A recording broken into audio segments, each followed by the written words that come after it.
அன்பார்ந்த தோழர்களே, என் உயிரின் உயிரான விடுதலை சிறுத்தைகளே, உங்கள் அனைவருக்கும் என்னுடைய வணக்கத்தை தெரிவித்துக் கொள்கிறேன்.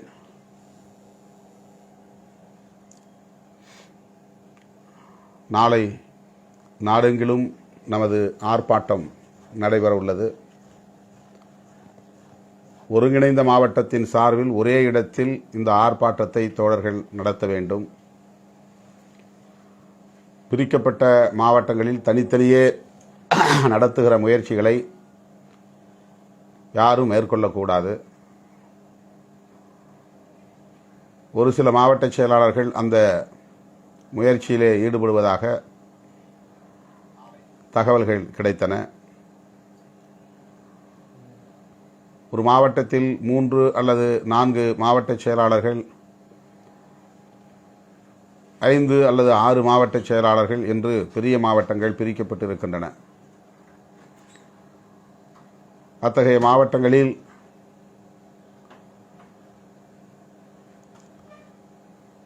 ஒருங்கிணைந்து செயல்படுகிற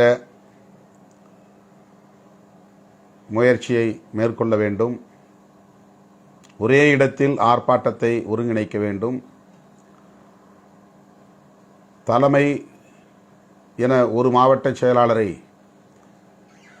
முன்னிறுத்தாமல்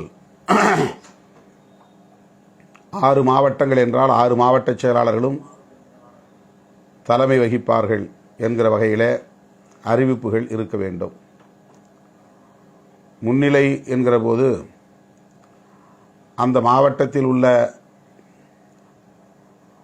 மாநில பொறுப்பாளர்கள் மற்றும் மண்டல பொறுப்பாளர்கள் ஆகியோரை எத்தனை பேர் இருந்தாலும் அத்தனை பேரையும் முன்னிலையில் பதிவு செய்ய வேண்டும். மண்டல செயலாளர்கள், மண்டல துணை செயலாளர்கள் ஆகியோரும் அதில் இடம்பெற வேண்டும். முன்னாள் மாவட்ட செயலாளர்கள்,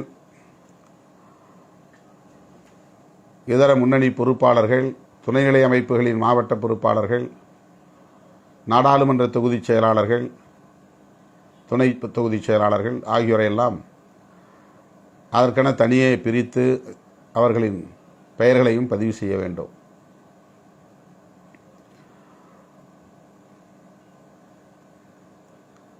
யாரையும் புறக்கணிக்கிற வகையில் தோழர்கள் துண்டறிக்கைகளையோ சுவரொட்டிகளையோ அச்சிடக்கூடாது.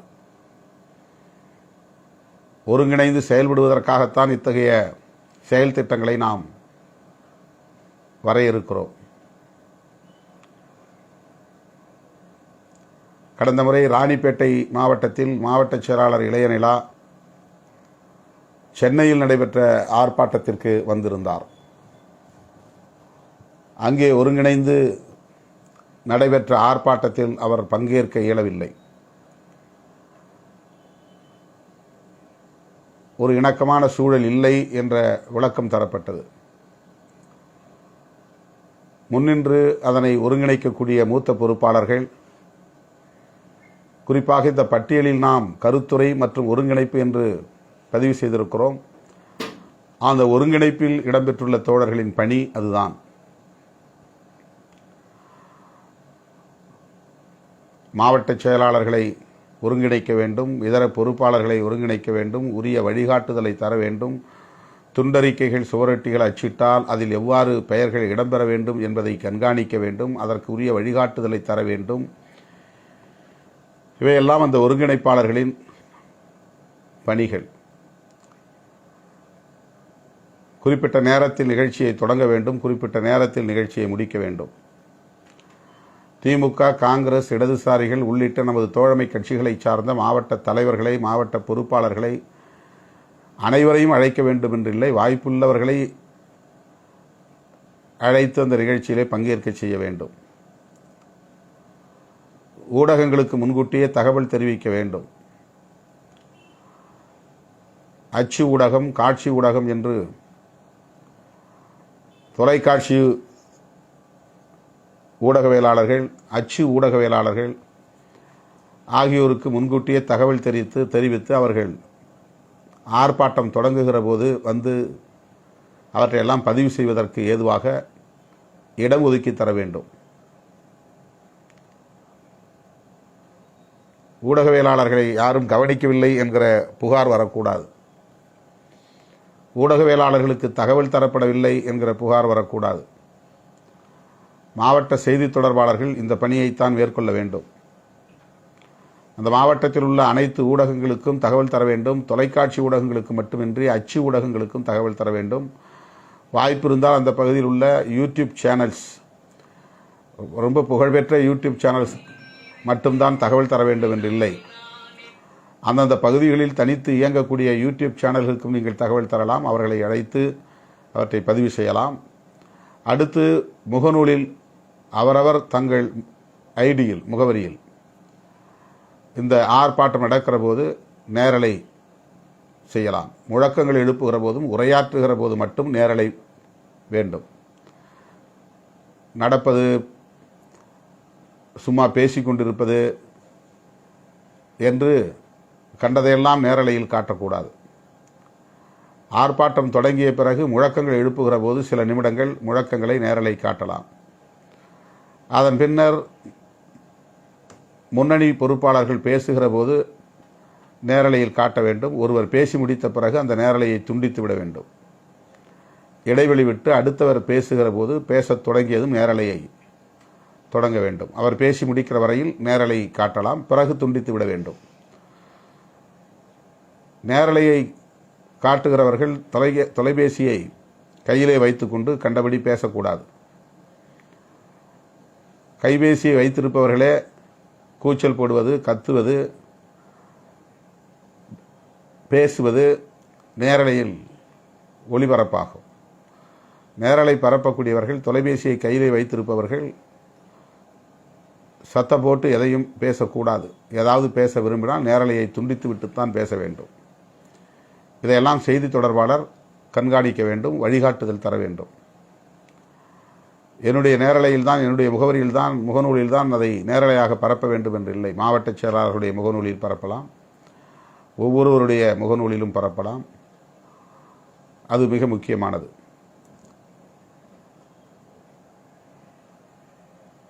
யாரையும் தனிநபர் யாரையும் தாக்கி பேசக்கூடாது. எந்த ஒரு அரசியல் கட்சியையும் பெயரை சொல்லி அவமதித்து பேசக்கூடாது. கூட்டணி கட்சிகள் தொடர்பாக எந்த கருத்தையும் சொல்லக்கூடாது.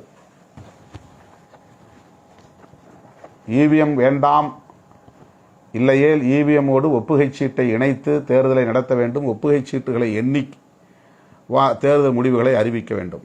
முதலில் நாம் இவிஎம் வேண்டாம் என்பதைத்தான் அழுத்தமாக சொல்லுகிறோம்.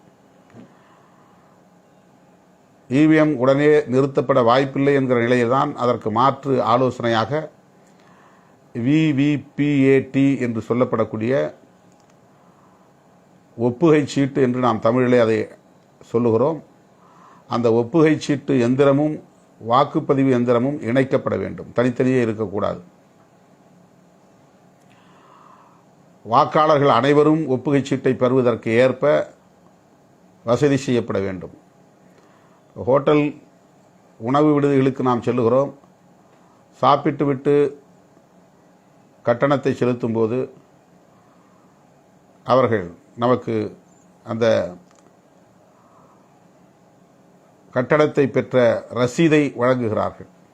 எவ்வளவு கட்டணம் செலுத்தினோம், எவ்வளவு அந்த பில், அதற்கான கட்டண ரசீது என்பதை நாம் வாங்கி சரிபார்க்க முடிகிறது. அதைப்போல வாக்களித்த பிறகு நாம் யாருக்கு வாக்களித்தோம் என்பதை சரிபார்ப்பதற்கான ஒரு சீட்டு தான் ஒப்புகை சீட்டு. அக்னாலஜ்மெண்ட் ரிசீட் அப்படி என்று சொல்வார்கள். பானை சின்னத்தில் தான் வாக்களித்தோம் என்று நான் உறுதிப்படுத்த வேண்டும். நான் பானை சின்னத்தை அழுத்திய பிறகு அது பானை சின்னத்தில் பதிவாகி இருக்கிறதா என்று பார்த்து அதை ஒரு வாக்குப்பெட்டியிலே நாம் போட வேண்டும். அந்த வாக்குப்பெட்டியில் உள்ள ஒப்புகை சீட்டுகளை வாக்கு எண்ணிக்கையின் போது எண்ணி தேர்தல் முடிவுகளை அறிவிக்க வேண்டும். இதுதான் நம்முடைய கோரிக்கை, இந்த ஆர்ப்பாட்டத்திற்கான கோரிக்கை. இதிலே முரண்பாடு இருப்பதைப் போல தோன்றும். இவிஎம் முற்றாக வேண்டாம் என்று சொல்லுகிறீர்களா, அல்லது இவிஎம் வேண்டும், அத்துடன் ஒப்புகை சீட்டு இணைக்கப்பட வேண்டும் என்று சொல்லுகிறீர்களா என்ற கேள்வி எழும். இவிஎம் வேண்டாம் என்பதுதான் நம்முடைய இலக்கு, கூடவே கூடாது என்பதுதான் நம்முடைய இலக்கு. ஆனால் நடைமுறை சாத்தியக்கூறுகளை நாம் ஆய்வு பண்ணுகிற போது அவ்வாறு உடனடியாக மின்னணு வாக்குப்பதிவு எந்திரத்தை தூக்கி எறிந்து விட முடியாது என்கிற நிலையில் மின்னணு வாக்குப்பதிவு எந்திரம் இருக்கட்டும், வாக்குச்சீட்டு என்கிற பேலட் ஷீட் வழங்குகிற முறை இப்போது நடைமுறைக்கு கொண்டு வர முடியாது, கோடிக்கணக்கான மக்களுக்கான வாக்குச்சீட்டுகளை உடனே அச்சிட முடியாது, வேட்பாளர்களின் பெயர்களையும் சின்னங்களையும் வைத்து உடனே அச்சிட்டு வழங்க முடியாது. எனவே இவிஎம் என்பதுதான் நேரத்துக்கான மிச்சம், உழைப்புக்கான காலத்தை குறைக்க முடியும், வாக்குப்பதிவுக்கான காலத்தையும் குறைக்க முடியும், காலத்தை மிச்சப்படுத்த முடியும் என்கிற ஒரு உண்மை உண்டு அதிலே.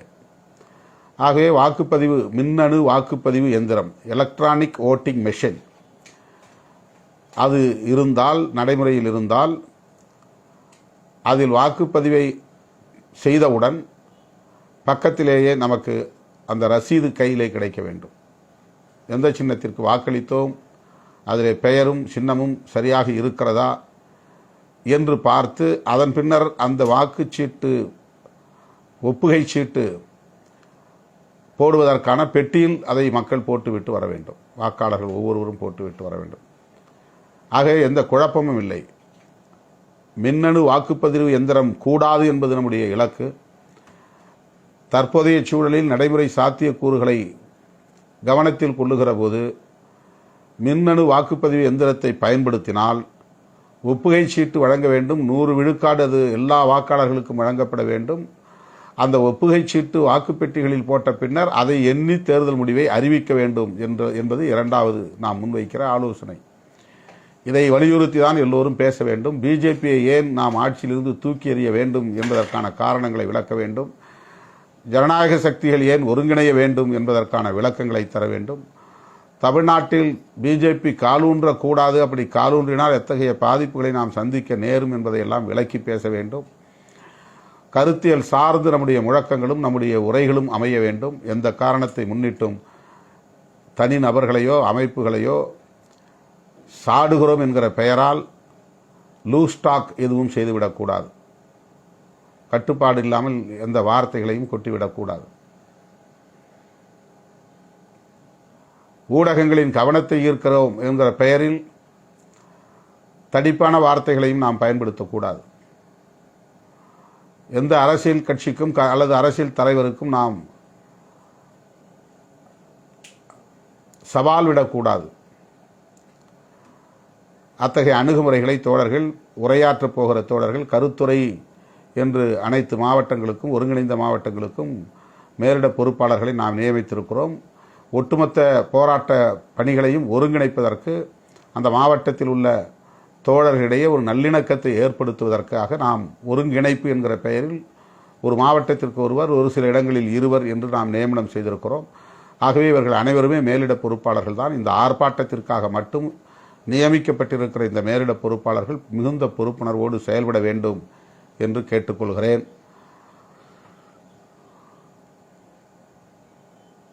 அடுத்து இன்றைக்கு 22ஆம் தேதி அரசு ஊழியர் ஐக்கிய பேரவையின் சார்பில் ஆர்ப்பாட்டம் நடைபெறுகிறது. அந்த ஆர்ப்பாட்டத்திற்கு நான் இப்போது தயாராகி கொண்டிருக்கிறேன். 3 மணிக்கு இந்த ஆர்ப்பாட்டம் வள்ளுவர் கோட்டத்தில் நடைபெறுகிறது. அரசமைப்பு சட்டத்தில் பிரிவு 16(4)(a) அதன்படி SC/ST பணியாளர்களுக்கு பதவி உயர்வில் இடஒதுக்கீடு வழங்குவதற்கு மாநில அரசே தனி சட்டத்தை இயற்ற முடியும். புரட்சியாளர் அம்பேத்கர் அவர்கள்